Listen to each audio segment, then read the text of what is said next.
England, 1851.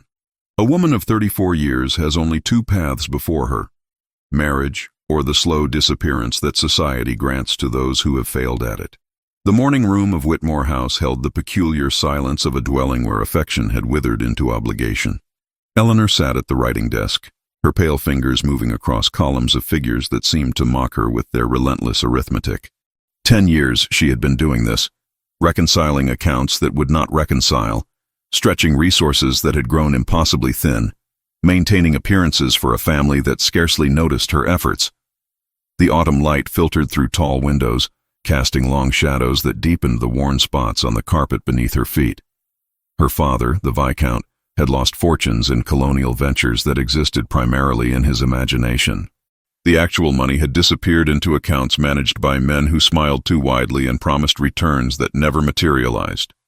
Eleanor had inherited her mother's practical mind, but her father's tendency toward self-deception, though she fought the latter tendency with every calculation she entered into these leather-bound ledgers.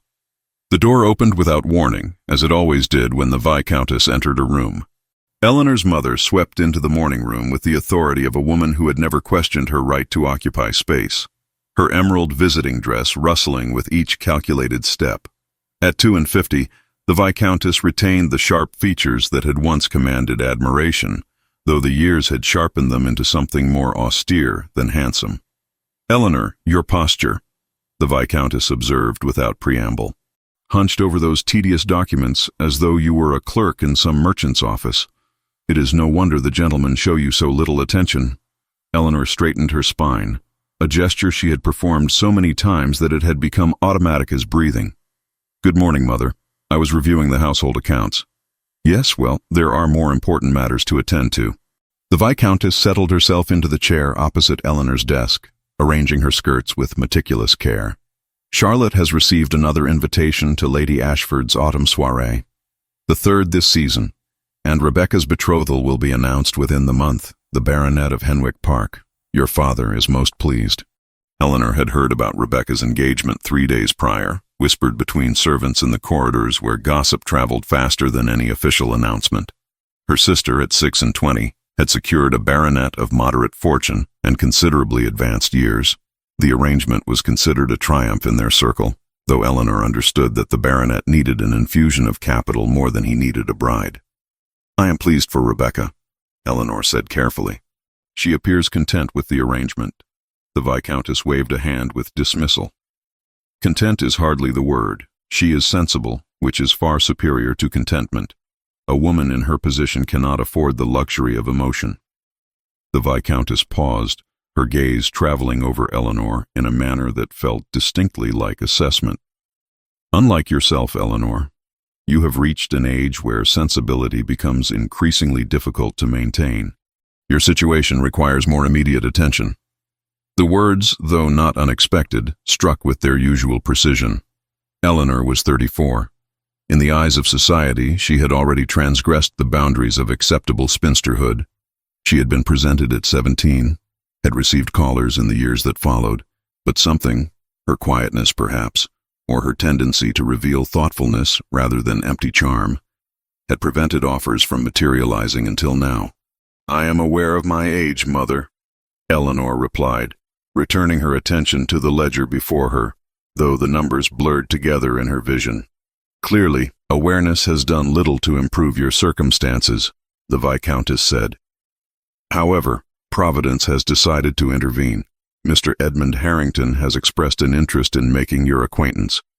His proposal has been deemed suitable." Eleanor's pen stilled against the paper. Edmund Harrington was 40 years old, a widower of moderate fortune, whose late wife had apparently been as forgettable as she was forgotten. Eleanor had seen him at various social functions, a man of adequate appearance, with graying hair and the manner of someone who had learned to conduct himself acceptably, without ever inspiring genuine warmth. He had always struck her as a man conducting his life according to a predetermined schedule rather than genuine feeling. "He has made a proposal already?" Eleanor asked, though she meant to inquire about the nature of his intentions. "Not formally, naturally," the Viscountess explained. "Your father has been managing the discussions. Harrington's financial situation is entirely respectable, and his estates in Sussex are well maintained.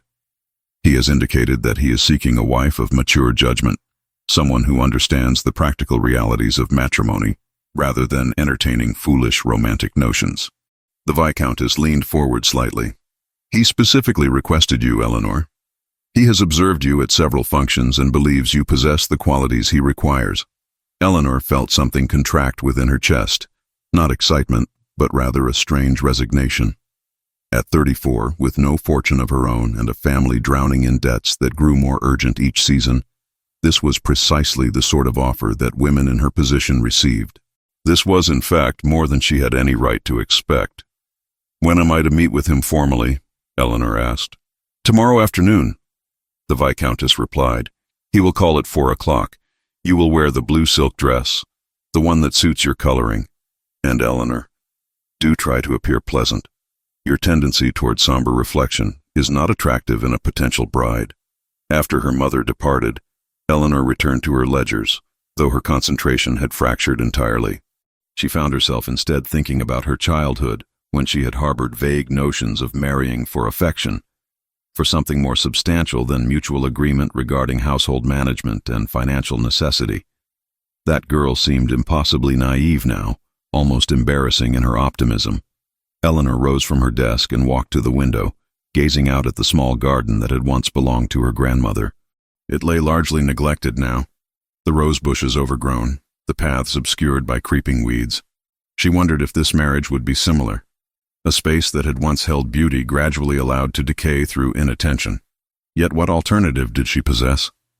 Her family needed the financial stability that Edmund Harrington represented. Her father's creditors grew more aggressive each month. Rebecca's marriage, while advantageous, would not resolve the fundamental crisis of the Whitmore family's circumstances. The afternoon brought the customary social visits that occupied the drawing room. Charlotte appeared in an afternoon dress of pale yellow, her dark hair arranged in fashionable curls that required hours of careful attention from her lady's maid. At 24, Charlotte possessed the kind of beauty that society valued. Delicate features, an air of innocence, a tendency to laugh at gentlemen's remarks as though they had said something genuinely amusing rather than merely predictable. She was engaged in conversation with Lady Pembroke when Eleanor entered, discussing the likelihood of Lord Ashford's unmarried son making an appearance at the upcoming assemblies. Eleanor settled into her chair near the fireplace, aware that she was expected to be present, but not to dominate the conversation. This was the role that had become familiar to her, the older sister who managed the household, who appeared at social functions but never demanded attention, who could be relied upon to fade into the background when more interesting company was present. "Eleanor," Lady Pembroke called out, as if suddenly remembering her presence. "Have you heard the speculation regarding the Duke of Northwick? It is said he has not entertained for nearly 7 years, not since his wife's death. One wonders what keeps a man of his station so completely removed from society." "I had not heard specific details," Eleanor replied carefully. "The woman he married was considered quite beneath his station," Lady Pembroke continued, apparently satisfied to provide the information herself. "Some say he has never recovered from his grief. Others suggest darker motives. Perhaps he harbors secrets that require his isolation." She paused dramatically.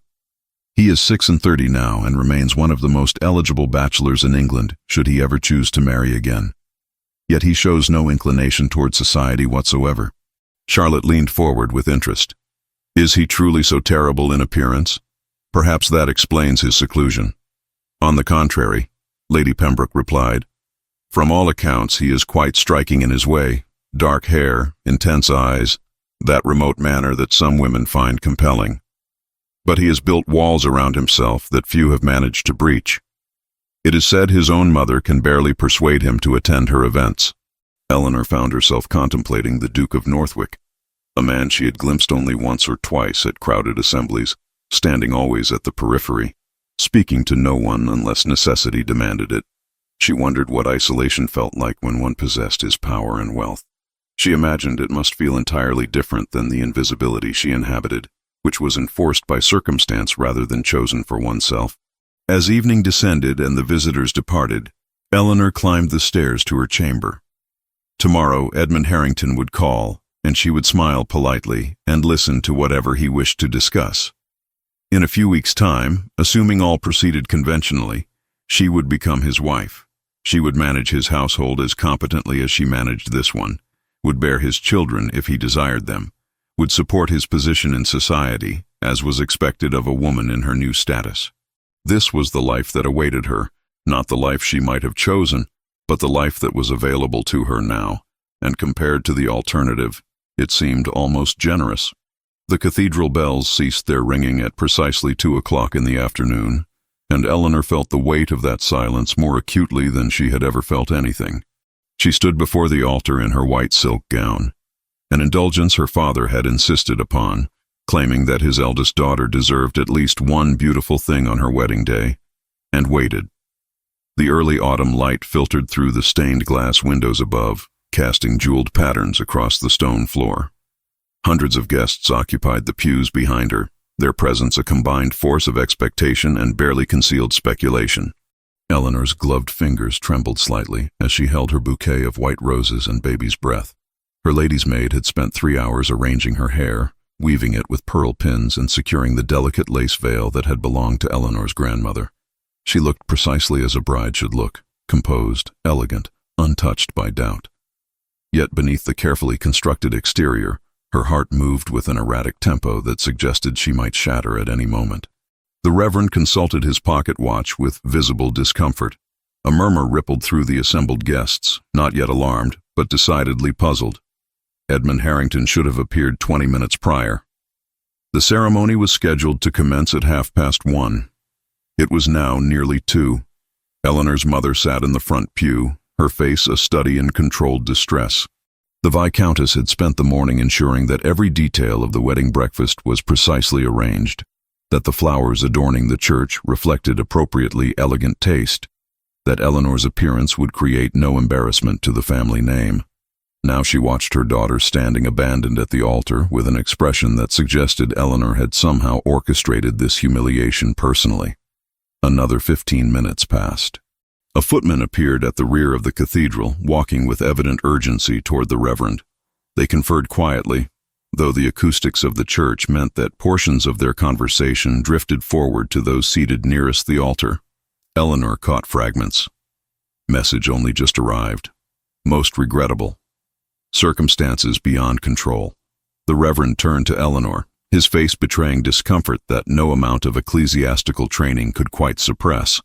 "Miss Eleanor, I have received word from Mr. Harrington. He finds himself unable to proceed with the ceremony. He has sent his deepest apologies, but indicates that unforeseen circumstances have rendered his immediate presence impossible." The world did not end. This was Eleanor's first coherent thought as she stood motionless, absorbing the words. The world did not end. It merely fractured into 1,000 pieces, each one reflecting her humiliation back to her with crystalline clarity. She became aware of every sound simultaneously, the collective gasp from the guests, the sharp intake of breath from her mother, the scrape of chairs as people began to move with the restless energy of those witnessing social catastrophe. "There must be some misunderstanding," Eleanor heard herself say, her voice emerging steadier than seemed possible. "Perhaps he has been delayed." "Surely. The message is quite explicit, Miss Eleanor." The Reverend interrupted gently. "Mr. Harrington expresses his sincere regrets but cannot in good conscience proceed. He offers no further explanation, only his apologies." Eleanor became aware that she was still holding her bouquet, that the roses seemed impossibly white, impossibly perfect, impossibly cruel in their beauty. She became aware that she was breathing, that people were turning to stare at her, that her name was being whispered with the sort of fascination usually reserved for scandal. She became aware that she was 34 years old and standing alone at an altar before hundreds of witnesses who had come to watch her transform into a bride and instead would leave having witnessed her transformation into society's newest object of pity and speculation. Her mother rose from the pew with the abruptness of someone who could no longer maintain composure. The Viscountess's face had shifted from distress to something more dangerous, a mixture of fury and embarrassment that appeared to threaten to overwhelm her entirely. "This is intolerable," Eleanor heard her mother say, though the words seemed to come from a great distance. "Eleanor, you must come with me. We cannot remain here any longer." The walk from the cathedral felt eternal and instantaneous simultaneously. Eleanor moved through the church as though navigating a dream, aware of eyes following her, aware of whispered conversations commencing the moment she passed, aware that her life had altered in some fundamental way that could not be undone or minimized.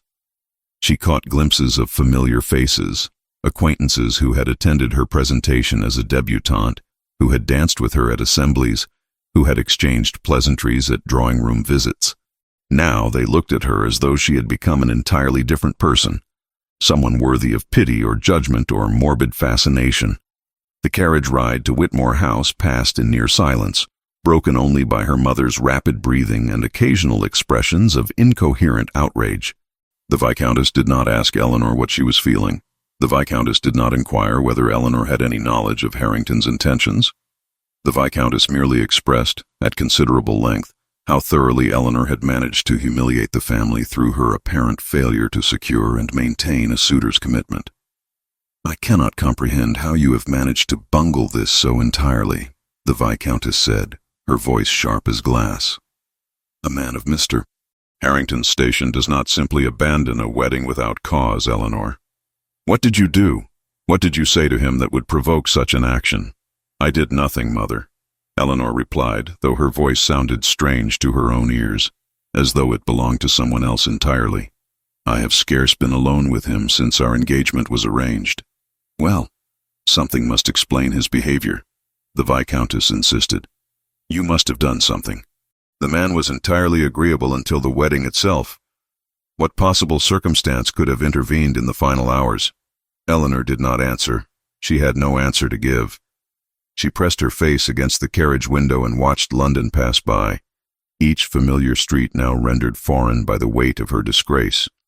Over the following days, the truth emerged in fragments delivered through servants' gossip and veiled hints in society correspondence.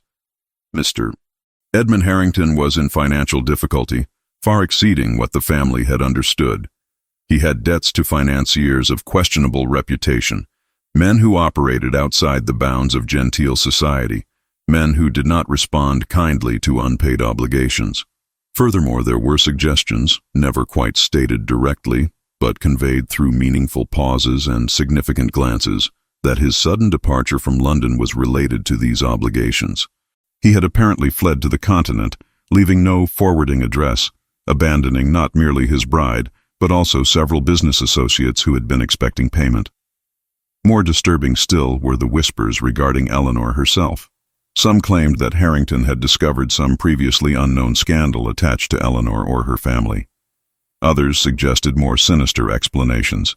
But most disturbing was the gradual realization that Eleanor's name had been attached to various financial documents related to Harrington's business affairs, documents that Eleanor herself had never signed, never authorized, never even seen. By the end of the week, Eleanor received a letter from her Aunt Margot, the Viscountess's widowed sister, who lived on a modest property in the countryside. The letter was brief but resolute. Margot offered Eleanor refuge, distant from the immediate scrutiny of London society. Eleanor accepted without hesitation or discussion.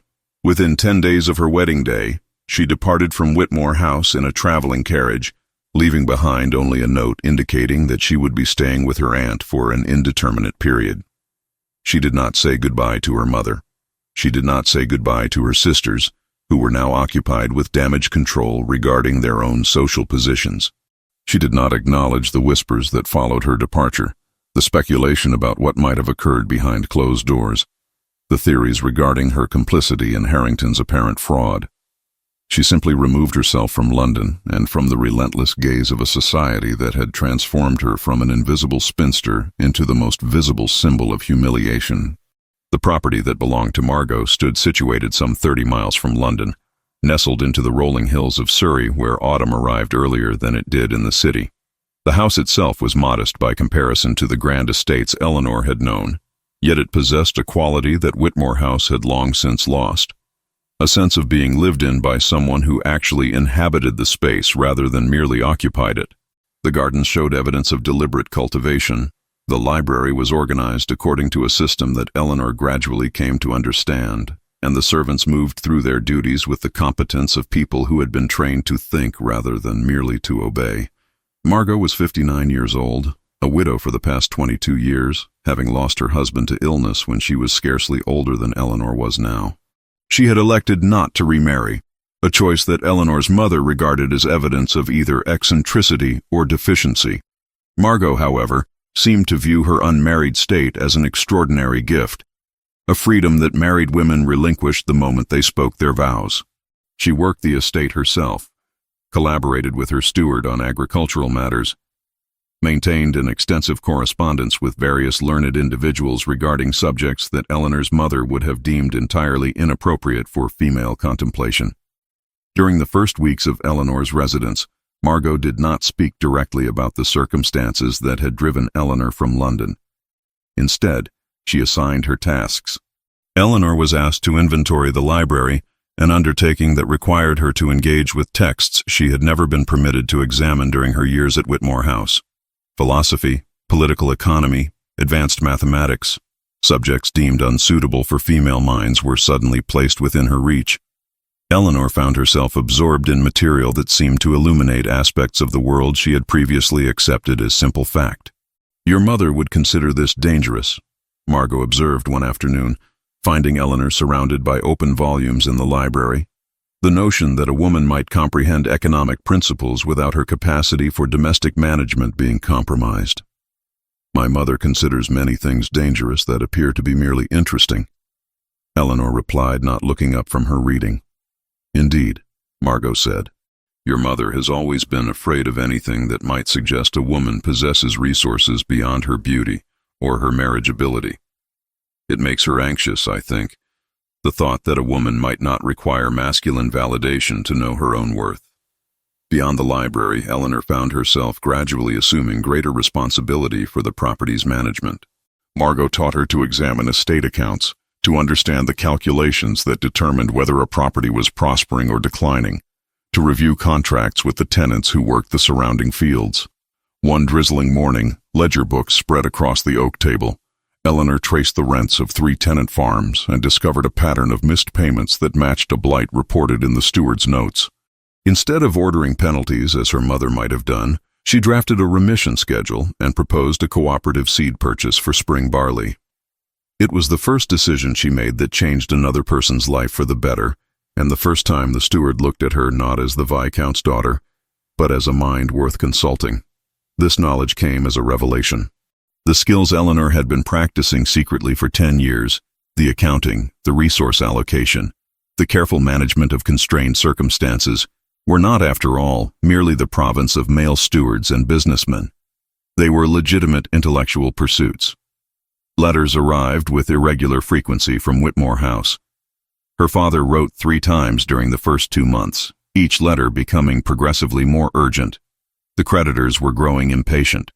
Legal proceedings had commenced regarding certain properties that might be seized. He had attempted to secure a new investment opportunity, but the capital required was beyond what he could currently access. His letters conveyed a desperation that Eleanor recognized as the signature of a man watching his entire world collapse gradually, powerlessly, aware of the disaster approaching but unable to forestall it. Her mother's correspondence was considerably briefer. The Viscountess wrote once, a letter that managed to convey both fury and blame without ever explicitly articulating either sentiment.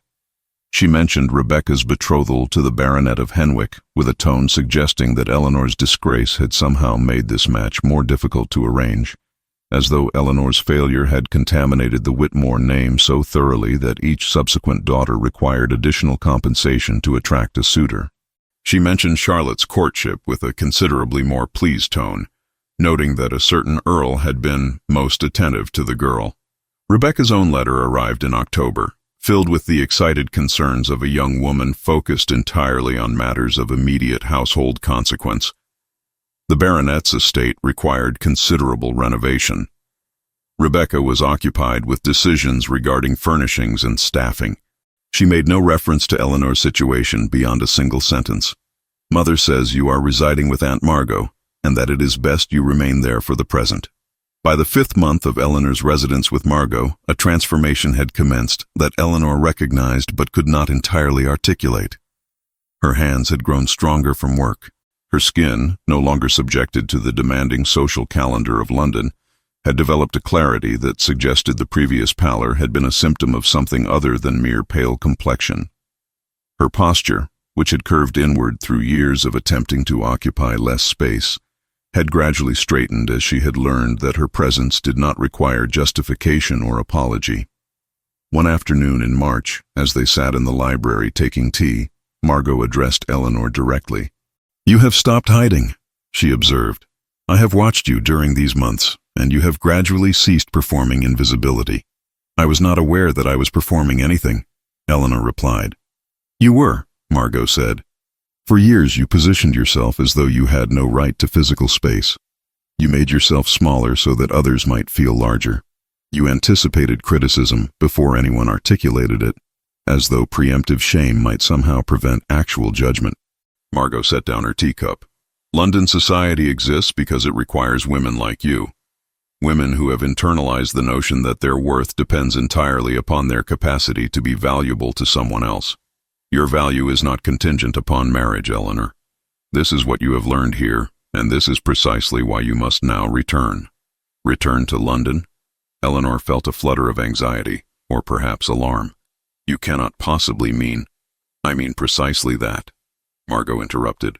"You will return to London not as a woman seeking refuge, but as a woman who has survived catastrophe and discovered that survival has transformed her. You will return not to secure yourself a husband, but to reclaim your presence in a world that attempted to erase you." Eleanor considered arguing, but she recognized the futility. Margot had not phrased this as a suggestion. Moreover, Eleanor realized with some surprise that she no longer felt the terror that had propelled her departure from London. The humiliation had not disappeared, but it had become contextualized, placed within a larger framework of understanding regarding how society functioned and why it functioned in such manner. Over the subsequent weeks, preparations commenced. Eleanor requested that new clothing be commissioned, not the blacks or subdued tones that widows wore, but garments in deeper jewel tones that conveyed dignity rather than mourning. Emerald green, deep sapphire, burgundy wine. A dressmaker came from a nearby village and took measurements, creating a wardrobe that acknowledged Eleanor's age not as deficiency but as substance. The clothing itself seemed to alter something in Eleanor's bearing. She moved differently when wearing these colors. She held her head higher. Near the end of Eleanor's 6th month with Margot, a gentleman called at the house. A man perhaps 50 years old with sharp eyes and the manner of someone accustomed to conducting investigations into circumstances other people preferred to remain obscure. He and Margot conferred privately for nearly 2 hours. Eleanor watched from a distance as he departed, and she observed Margot regarding her thoughtfully as the woman returned to the drawing room. "That was Mr. Keats," Margot said, answering Eleanor's unasked question. "A private investigator of considerable skill. I have known him for many years through connections made during my husband's life. He is someone I trust entirely." "Why have you summoned him?" Eleanor asked. "I have not summoned him regarding your situation," Margot replied. "However, he is someone you should know exists. There may come a time when such knowledge proves useful." Margot paused. "Trust is a precious commodity, Eleanor. Learn to recognize it. You will need to know the difference between those who wish to possess you and those who genuinely wish to protect you." Within a fortnight, Eleanor found herself again in a carriage traveling toward London. Margot had insisted on accompanying her, at least initially. Eleanor's renewed wardrobe was packed carefully in trunks. Her skin glowed with the health of someone who had spent months engaged in meaningful activity and genuine rest. Her eyes held a clarity that had been absent for years. As they drew closer to London, Eleanor felt the familiar constriction of anxiety beginning. Yet beneath the anxiety lay something else, a resolution that had not existed during her previous life in the city. She understood now that society could only diminish her if she permitted it. She had survived abandonment. She would not permit herself to be destroyed by gossip. The ballroom at Ashford Manor gleamed beneath the light of crystal chandeliers that cast dancing reflections across the polished floor. Though society delighted in drawing lines where none existed, Lady Ashford bore no relation to Julian Ashworth. The similarity in names was an accident of English nomenclature rather than blood. Lady Ashford, the widow of considerable years and formidable temperament, had insisted upon hosting the season's most anticipated gathering, despite the Duke of Northwick's notorious preference for solitude. The assembled guests represented the cream of London society, the titled, the wealthy, the carefully cultivated connections that maintained the delicate hierarchy upon which their world depended. Eleanor stood near the entrance, observing the assembled crowd with the practiced detachment of someone who had learned to inhabit social spaces without claiming them. Her emerald gown drew appreciative glances, though the glances themselves were often followed by dawning recognition that transformed admiration into something more complicated. She was the woman from the scandal. She was the spinster who had been abandoned at the altar. She was that remarkable artifact of social catastrophe, a woman who should have disappeared entirely, but had instead reappeared, transformed by time and circumstance. Margot stood beside her, dressed in deep purple that complemented her silver hair. "You see how they observe us without appearing to observe?" Margot murmured. "This is the precise moment when you must refuse to vanish. Smile. Engage. Remind them that scandal has not consumed you." Eleanor managed a conversation with Lady Pembroke, who seemed torn between genuine curiosity and social disapproval. They discussed the autumn season, the condition of various estates, the marriages and betrothals that had commenced during Eleanor's absence. Eleanor found herself speaking with authority about topics she had previously approached with hesitation. The property management she had undertaken with Margot had transformed abstract knowledge into genuine understanding. She spoke of agricultural yields and tenant improvements with the confidence of someone who had actually engaged with such matters rather than merely heard them discussed. It was while Eleanor stood between conversations, briefly alone, that she became aware of being observed with unusual intensity. A man stood at the far periphery of the ballroom, separated from the general crowd by his deliberate positioning and the subtle distance others maintained from him. He was tall, perhaps 36 years old, with dark hair and features that suggested he had inherited considerable power alongside considerable responsibility. Eleanor recognized him, though she had never been formally introduced. This was Julian Ashworth, Duke of Northwick, the man whose isolation was nearly as legendary as his fortune. What surprised her was that he was watching her, not with the curiosity or pity that others directed toward her, but with something more focused. His dark eyes tracked her movements across the room with an intensity that suggested he was attempting to solve some particular puzzle she represented. Eleanor found herself captured by his gaze for a moment longer than propriety strictly dictated before she looked away, her heart moving with unexpected acceleration. The evening progressed with the customary progression of dances and social exchanges. Eleanor declined several requests to waltz, preferring instead to maintain her distance from the most crowded areas of the ballroom. She was moving toward the French doors that opened onto the terrace when she nearly collided with a solid figure rounding the corner from the opposite direction. "My apologies," Eleanor began, stepping back quickly. "The fault is entirely mine," a deep voice replied. "I was not attending to my surroundings." Eleanor found herself looking directly into the penetrating gaze of the Duke of Northwick. This proximity was unexpected enough that she felt momentarily unable to formulate appropriate response. He was studying her with an intensity that seemed to look past her carefully maintained composure, searching for something beneath the surface. "Miss Eleanor Whitmore," he said, as though confirming the identity to himself. "I do not believe we have been formally introduced, though I have observed you at several functions over the years." "Your Grace," Eleanor replied, managing a curtsy that she hoped conveyed neither excessive deference nor inappropriate familiarity. "This is an unexpected honor." "Is it?" He seemed genuinely curious about her assessment. "One would think the honor should rest primarily with me, encountering someone who has managed to transform their circumstances so thoroughly. The London gossip regarding you has been remarkably consistent in its inaccuracy." Eleanor felt heat rise in her cheeks. "I am not certain what gossip your Grace might be referencing." "The gossip that suggests you are destroyed by abandonment," he replied. "You do not appear destroyed. You appear rather more substantial than you did previously. more real perhaps than most of the women assembled here tonight. The compliment was so entirely unexpected that Eleanor found herself momentarily speechless. Most gentlemen either avoided addressing her recent circumstances or approached her with the careful condolence one might extend to someone in mourning. This man seemed to be suggesting that her humiliation had somehow improved her. "Shall we continue this conversation somewhere less crowded?" he asked. "The terrace has considerable advantages in terms of air quality and conversational privacy." Eleanor hesitated for only a moment before accepting. They moved through the French doors into the cooler night air. The terrace overlooked gardens that were beginning their autumn decline, the roses in their final flush of blooming before winter's approach. "The ballroom is unbearable," Julian observed without preamble. "Too many people conducting conversations they have already had dozens of times. Too much pretense regarding matters of supreme insignificance." He paused. "You have not asked why I avoid society. I assumed you prefer your own company," Eleanor replied carefully. "That is what most people assume," he said. "However, the true answer is more complicated. My wife died 7 years ago.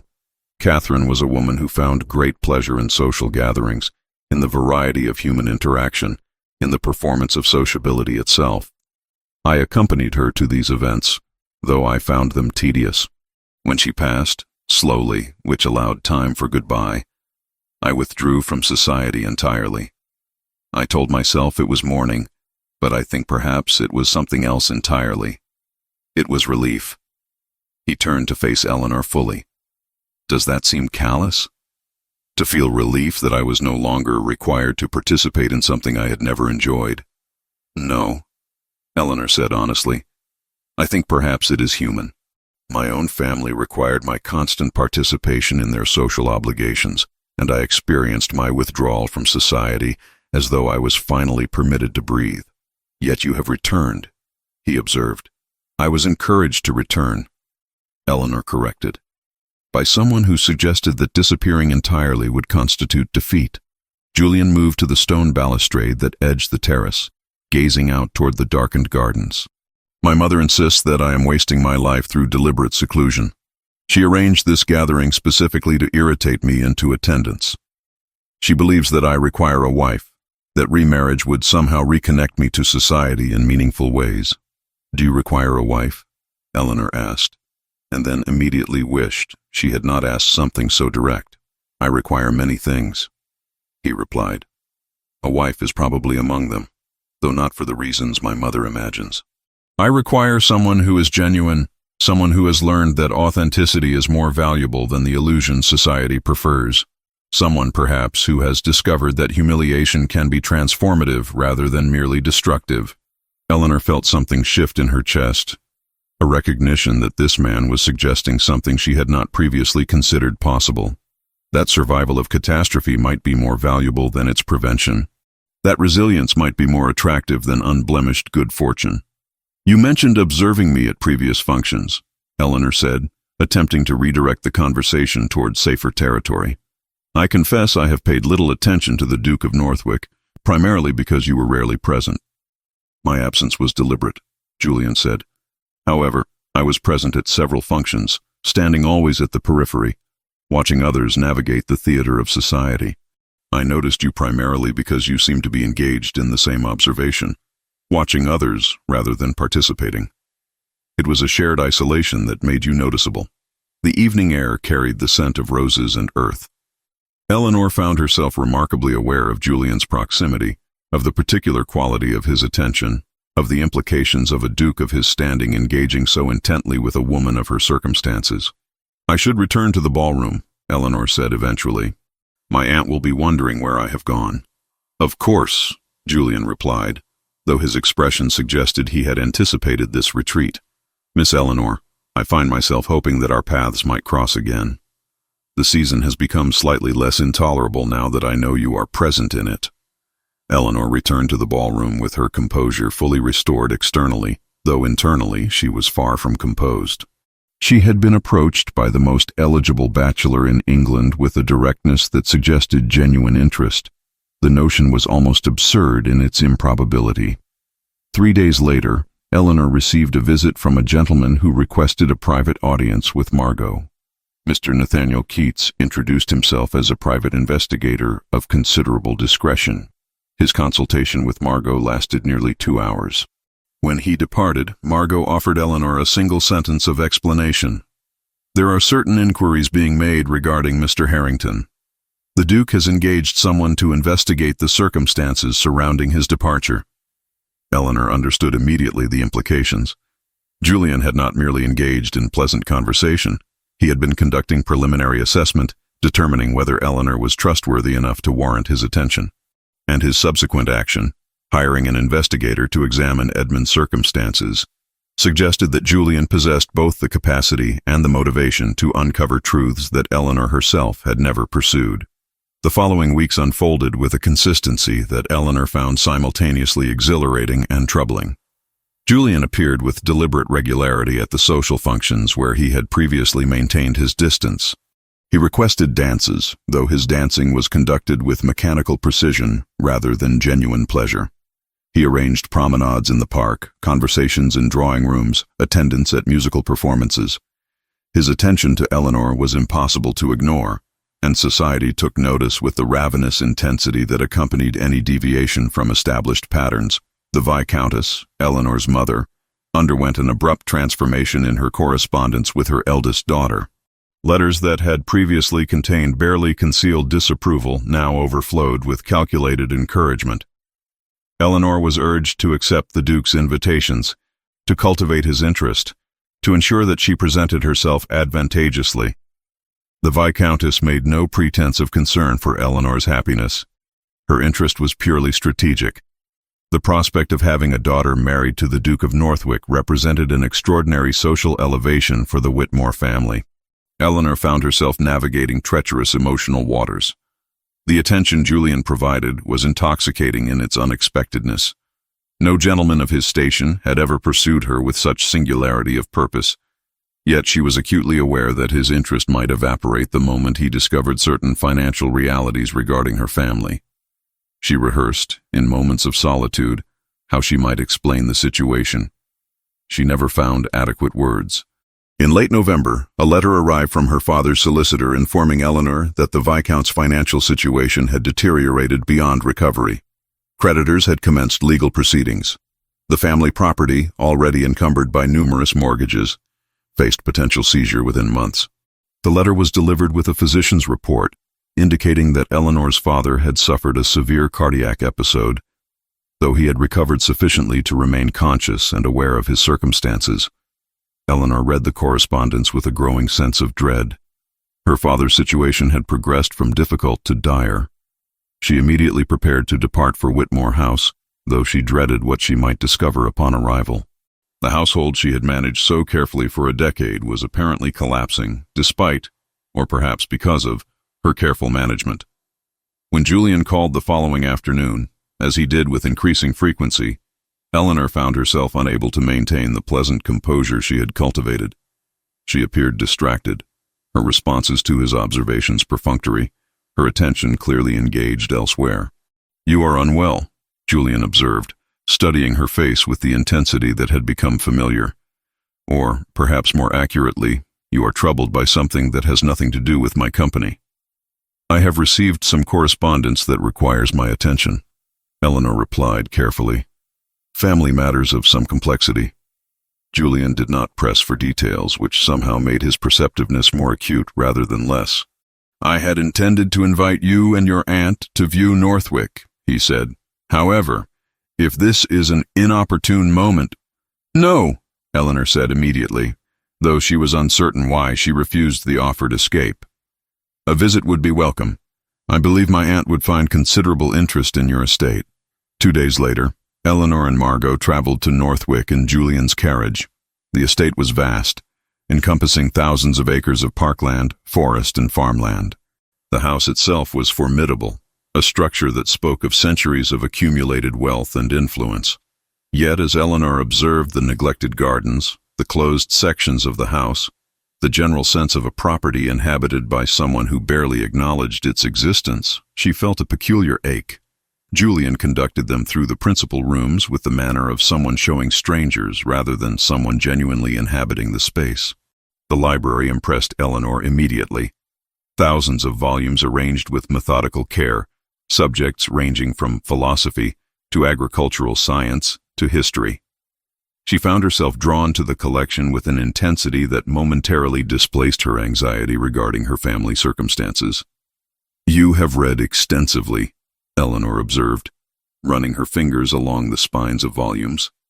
"I have read considerably more than extensively," Julian replied. "Reading is among my more developed capabilities. Living is considerably less developed." It was during the tour of the estate grounds that Julian mentioned his brother. They were walking through gardens that had been designed with considerable sophistication, but had been neglected into a state of romantic decay. Overgrown rose bushes sprawled across pathways. Stone benches sat half-concealed beneath vines. "My brother would have understood what to do with this space," Julian said casually, as though remarking on the weather. "He was the adventurous one, always imagining possibilities, undertaking expeditions, engaging with the world as though it held infinite interest. I inherited the title and the responsibility, but he inherited the capacity for genuine engagement. He died exploring territories in northern regions of the world. I remain here, managing property that I can neither fully appreciate nor properly neglect." Eleanor recognized, in his tone, a depth of lament that extended far beyond the death of a sibling. She recognized isolation that had calcified into habit. Yet she also recognized that Julian possessed the capacity for reflection, for honest assessment of his own circumstances. It suggested a man capable of transformation, should he encounter sufficient motivation. "Your gardens could be extraordinary," Eleanor said, abandoning careful neutrality. "Someone with vision could restore them to their intended beauty. Someone who understood both the historical design and the possibility for innovation." Julian turned to regard her. "You envision this transformation clearly." "I have experience managing resources in constrained circumstances," Eleanor replied. "I understand how intention creates outcome." They returned to London late the following afternoon. Eleanor's anxiety regarding her family situation had, if anything, intensified during the visit. She possessed knowledge that these gardens could be transformed, but she also possessed knowledge that her own family's situation was deteriorating with each passing day. The irony was not lost upon her. 3 days after returning from Northwick, Eleanor received a messenger bearing a letter marked with urgent formality. Her father had suffered a second cardiac episode, significantly more severe than the first. She was requested to come to Whitmore House immediately. Eleanor departed for her family's residence within hours. She found her father reduced, physically diminished, yes, but more notably diminished in spirit.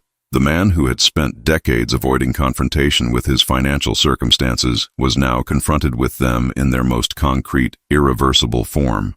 The Viscount would recover from this episode, the physician assured Eleanor, but his capacity for future exertion had been permanently compromised.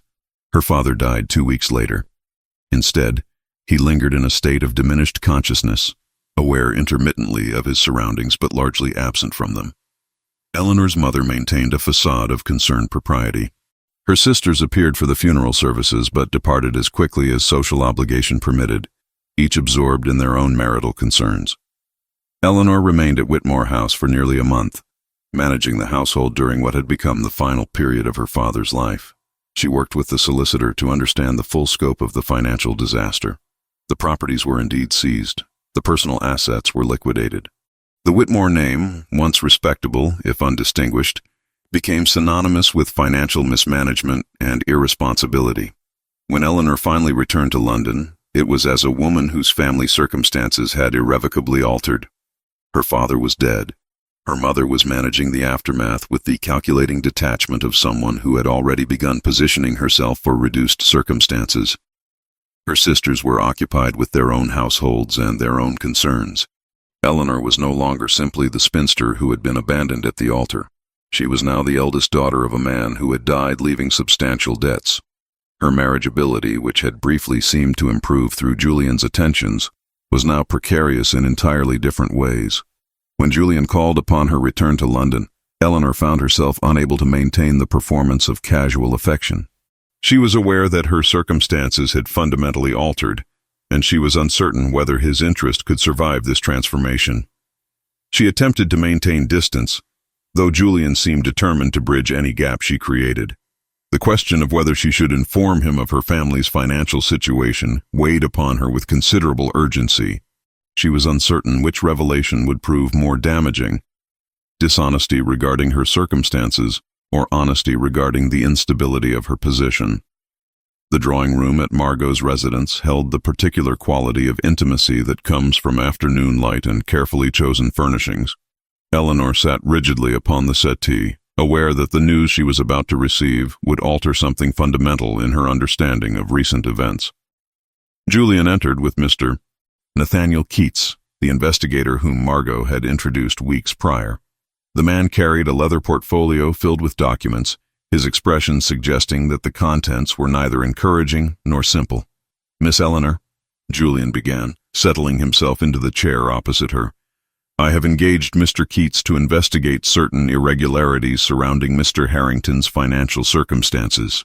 The investigation has yielded discoveries that are, I am afraid, considerably more troubling than I initially anticipated."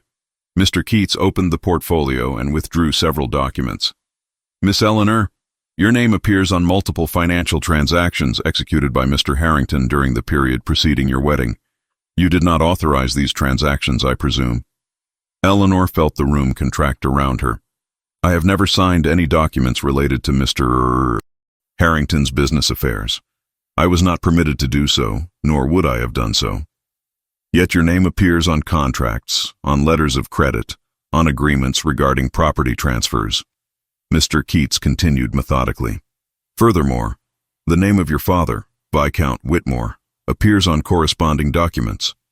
It is my assessment that Mr. Harrington was conducting fraudulent transactions using the identities of yourself and your father as cover for his activities." Eleanor became aware that she was breathing with difficulty. "This is not possible. How could he utilize my name without my knowledge? Forgery is not a complicated matter when conducted by someone with access to your personal correspondence and signature," Mr. Keats replied. "Mr. Harrington had extended time in your presence. He would have had opportunity to observe your handwriting, potentially to practice duplicating it. These frauds would have been committed with the expectation that you would not discover them, as you would have been occupied with the obligations of marriage." Julian leaned forward. "The investigation further indicates that Harrington required funds beyond what his own finances provided. He was indebted to individuals of questionable reputation. The fraudulent transactions were apparently conducted to accumulate capital, which he then used to satisfy his obligations to these creditors. When his schemes threatened exposure, he departed England rather than face consequences." "Why did he abandon the wedding?" Eleanor asked, though she suspected she already understood the answer. "Because his creditors apparently accelerated their demands," Mr. Keats explained. "Harrington found himself unable to proceed with the marriage and also unable to satisfy his financial obligations. Rather than attempt to resolve either situation, he fled. The financial desperation that prompted his frauds also prompted his departure." Eleanor stood and moved to the window, unable to remain seated beneath the weight of this revelation. Her name had been used in criminal enterprise without her knowledge or consent. Her family had been implicated in fraud. What are my legal obligations in this matter? "That is somewhat complicated," Mr. Keats replied carefully. "You have committed no crime. However, you may be required to testify regarding the fraudulent use of your name, should legal proceedings commence against Mr. Harrington. Additionally, certain creditors who were defrauded may pursue recovery through the estates of those whose names were used. This could devastate what remains of my family's position," Eleanor murmured. "It could," Julian acknowledged. "Alternatively, the frauds can be properly documented and exposed, which would demonstrate your family's victimization rather than complicity. I am prepared to provide whatever support is necessary to ensure that the true circumstances are understood." Eleanor turned back to face him. "Why would you do this? Your involvement in such matters could only diminish your standing." "My standing is considerably more resilient than yours is at present," Julian replied. "Furthermore, I find myself increasingly invested in your well-being. I have invested in this investigation not from obligation, but from genuine concern regarding your circumstances. After Mr. Keats departed, Eleanor found herself unable to articulate the complexity of her emotions. She was grateful for Julian's intervention, yet terrified of the implications. She was relieved to understand the truth regarding Harrington's departure, yet desperate about the legal consequences she might face. Margot found her in the library, surrounded by documents from her father's estate. Eleanor had been sorting through his papers since returning from Whitmore House, attempting to organize the financial records that had been left in considerable disarray. "You have received distressing news," Margot observed, though it was not truly a question. "My name has been used in fraudulent transactions," Eleanor replied flatly. "My family name has been used. We may face legal consequences despite being victims rather than perpetrators. Then you must cooperate with the investigation," Margot replied firmly. "You must assist Julian in exposing the fraud entirely. This is not about defending yourself. It is about demonstrating the truth." "I have no wish to appear as though I am pursuing Julian's assistance for my own benefit," Eleanor protested. "If I cooperate with his investigation too eagerly, people will assume I am motivated by desire to secure his affection. People will assume whatever gratifies their desire for scandal," Margot responded with characteristic bluntness. "Your alternative is to remain silent, which allows the frauds to remain obscure and your complicity to remain questioned. Accept Julian's assistance. It is neither weakness nor calculation. It is practical engagement with circumstances that require resolution." Over the following weeks, Eleanor worked alongside Julian and Mr. Keats to compile documentation of the frauds. She examined her father's financial records, identifying transfers of funds that she had not authorized, signatures that bore her father's mark but lacked his characteristic flourishes. She discovered letters from Harrington to her father, suggesting business opportunities and investment prospects that had apparently never materialized. The investigation revealed that Edmund had returned to London in early winter, accompanied by a young woman of considerable wealth whose father had recently died. The pattern was unmistakable. Harrington was conducting the same scheme with this new bride that he had attempted with Eleanor. The young woman's father's wealth had made her an ideal target for someone requiring capital. "We must inform her," Eleanor insisted when this discovery was revealed. "She must know what her husband intends."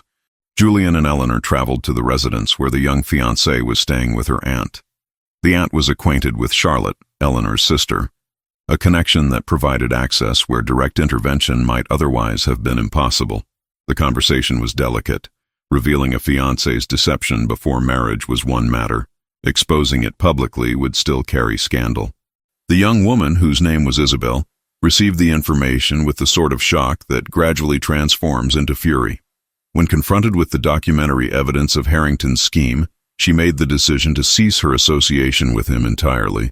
Her aunt, protective and outraged, contacted solicitors to dissolve the engagement. The scandal that followed was contained but significant. The dissolved engagement, combined with revelation of his fraudulent practices, rendered him entirely disreputable. Creditors moved to prosecute. Connections throughout society distanced themselves from him. The man who had once been considered a respectable widower with moderate fortune became instead a cautionary tale regarding the dangers of financial desperation and moral compromise. Throughout this process, Eleanor found herself gradually relocating her trust from her own instincts toward Julian's judgment.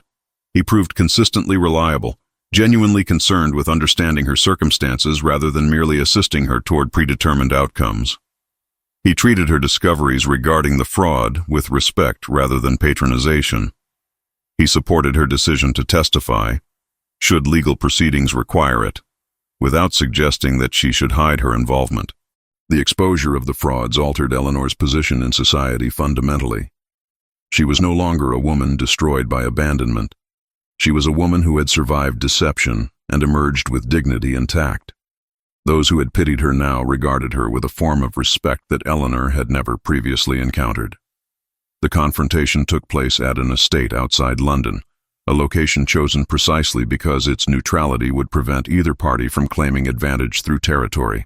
Eleanor sat in the drawing room with Julian, Margot, and the investigator, Mr. Keats. They were awaiting the arrival of Edmund Harrington and his young fiancée, Isabel, whose aunt had been contacted regarding the necessity of this meeting. The documents were arranged before them, evidence of forgery, fraudulent transactions, letters written in Harrington's hand discussing his financial desperation. When Isabel entered, accompanied by her aunt and Edmund, Eleanor was struck immediately by the girl's youth. She could not have been more than 22, her face still retaining the softness of someone who had not yet encountered genuine hardship. Edmund's expression shifted the moment he recognized Eleanor. His carefully maintained composure wavered, then reformed into something approaching defiance. "This meeting is highly irregular," Edmund began, his voice carrying an edge of aggression. "I cannot imagine what business you believe you have convening me in this manner."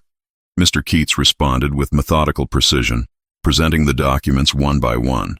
He explained the fraudulent transactions, the forged signatures, the deliberate deception regarding Eleanor and her father's financial involvement.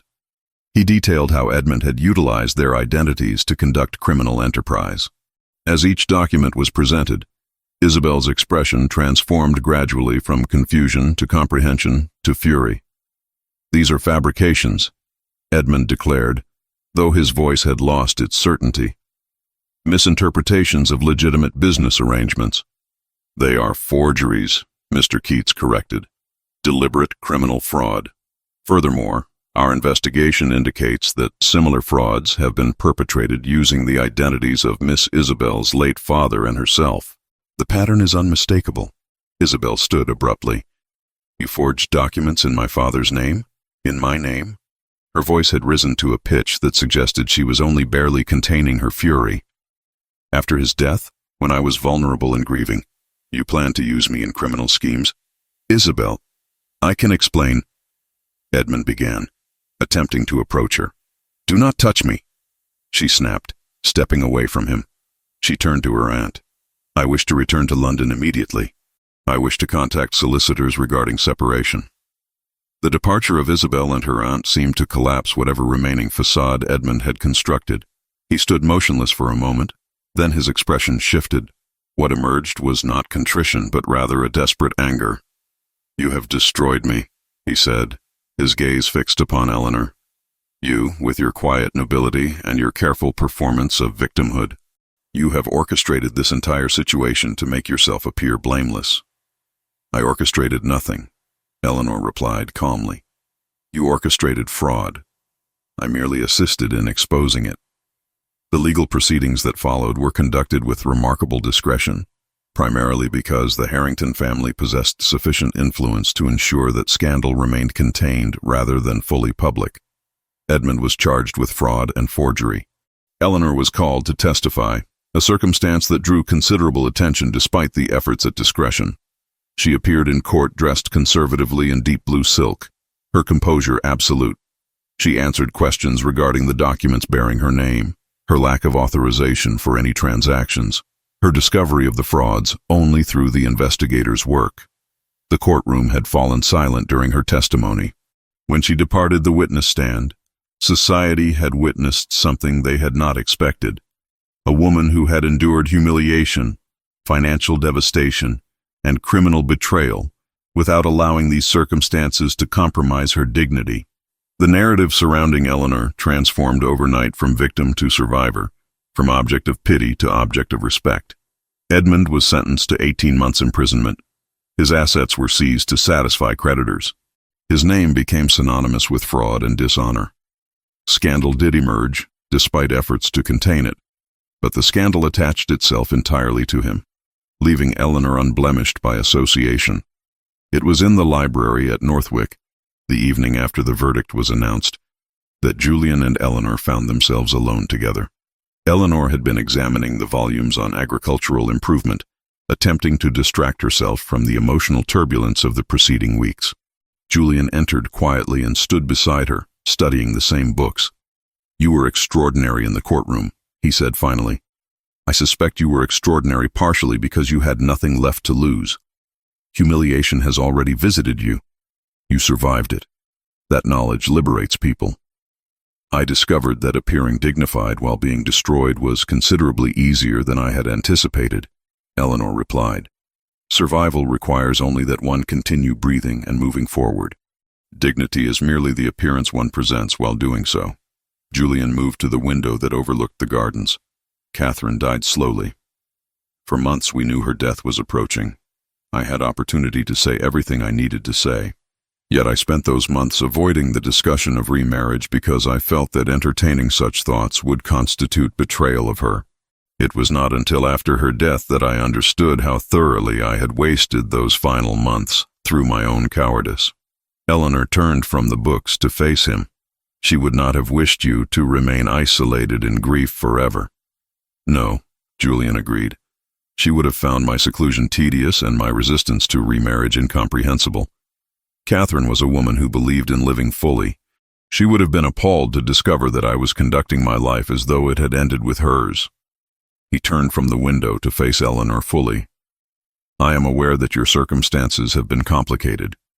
I am aware that your family's financial situation has created instability. I am aware that you may feel obligated toward me through gratitude for the investigator's assistance. Yet I must state plainly what has become clear to me over these months. I love you. Not because you are convenient, not because you require rescuing, not because your situation creates obligation on your part. I love you because you are real, you are genuine.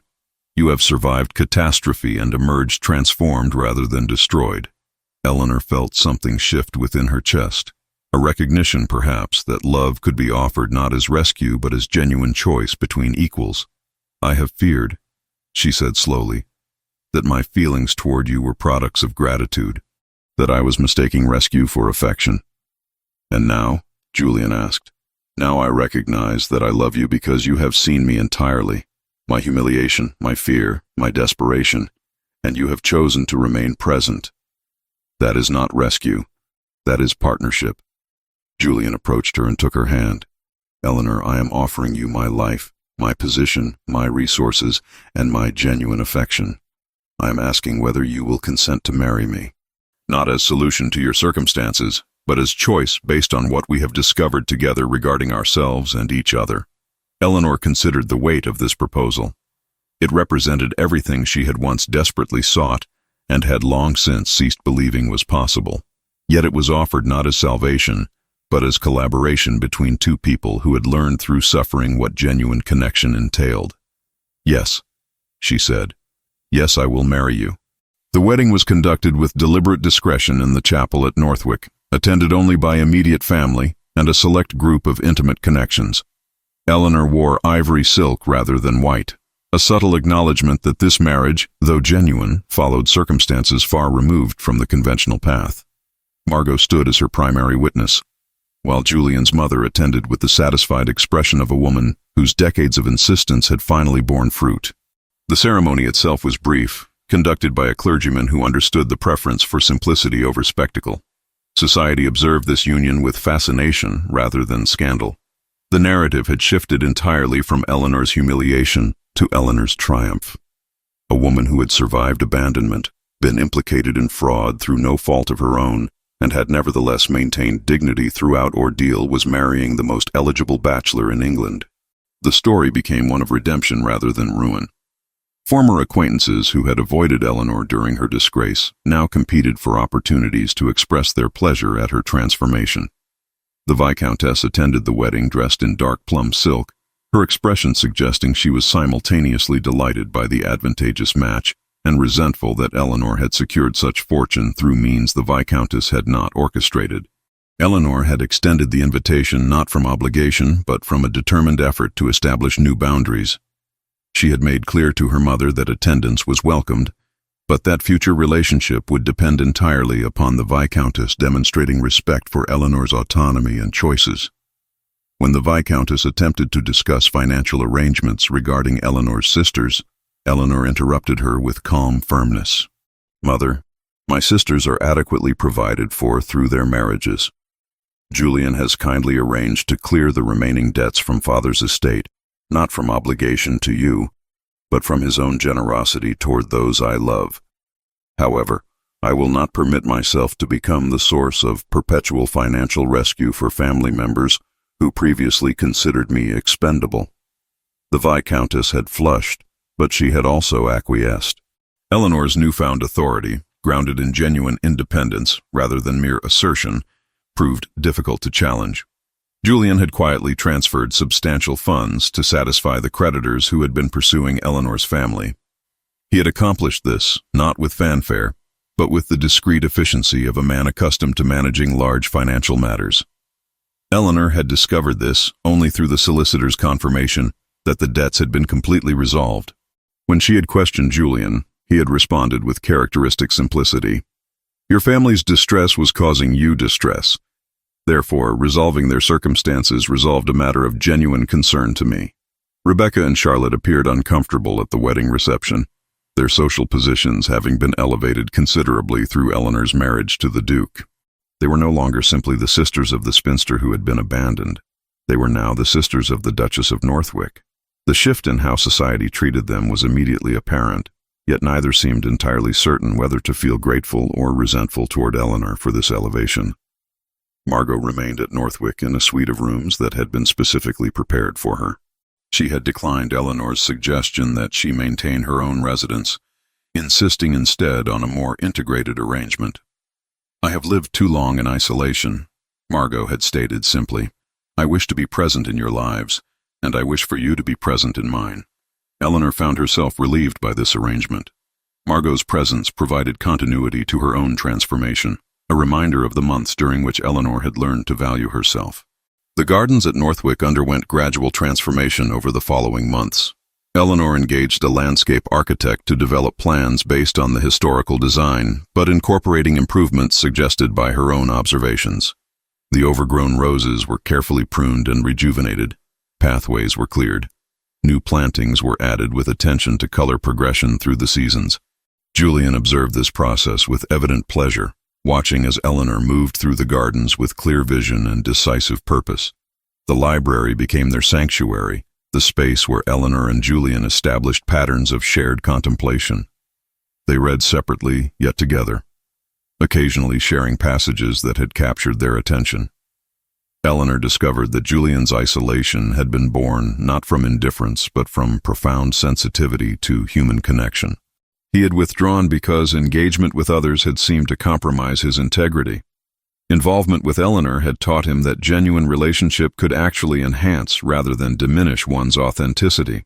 One evening, as autumn approached and the gardens began their transition toward winter dormancy, Eleanor and Julian sat together in the library. Eleanor was reviewing architectural plans for a small conservatory that she wished to construct. Julian was reading correspondence regarding the management of various estates. The activities were separate yet coordinated through their shared presence. "I have been contemplating something," Eleanor said, setting aside her papers. "Regarding my future, regarding our future." Julian looked up from his correspondence. "What have you been considering?"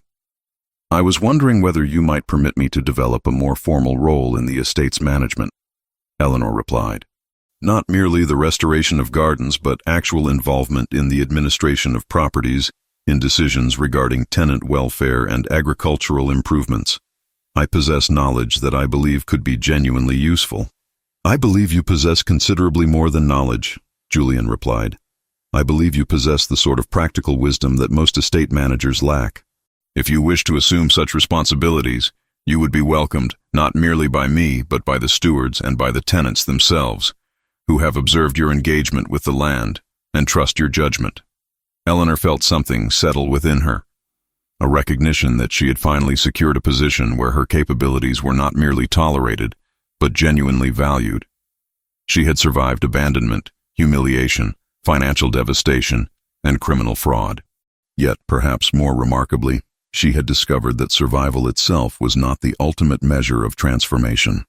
Genuine transformation occurred when one moved beyond mere survival toward active engagement with life and with genuine partnership. As darkness descended beyond the library windows and candlelight illuminated the volumes surrounding them, Eleanor reflected on the distance between the woman who had stood at the altar the previous year and the woman she had become. That earlier, Eleanor had believed marriage to be her only path to legitimate existence. She had accepted Edmund's proposal with resignation rather than enthusiasm. She had possessed no awareness of her own capabilities. Yet catastrophe had paradoxically liberated her. Abandonment had forced her to develop self-reliance. Fraud had exposed her to genuine partnership with someone capable of authentic support. Years of isolation in the countryside with Margot had transformed her from invisible servant to recognized individual, and ultimately, marriage to Julian had become not the conclusion of her transformation, but rather the continuation and culmination of journeys that both had undertaken separately before converging. "Thank you," Eleanor said to Julian, though she did not elaborate on all that gratitude encompassed. "For what specifically?" Julian asked. "For seeing me," Eleanor replied simply. "Not as a solution to your isolation or as an object requiring rescue, but as a person worthy of genuine partnership. For choosing presence over retreat."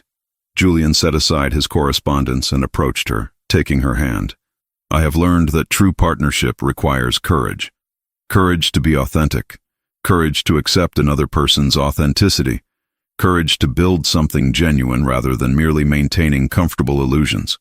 They stood together in the library, surrounded by volumes containing countless human stories of love, loss, redemption, and transformation. Eleanor understood that her own story was not unique. Countless women had survived humiliation, countless people had learned resilience through catastrophe. Yet her particular story, her specific transformation from invisibility to recognition, from dependence to autonomy, from resignation to genuine choice, mattered profoundly because she had lived it. She had survived it. She had been transformed by it. And she had emerged, not destroyed, but fundamentally altered, capable now of genuine love rather than desperate acceptance.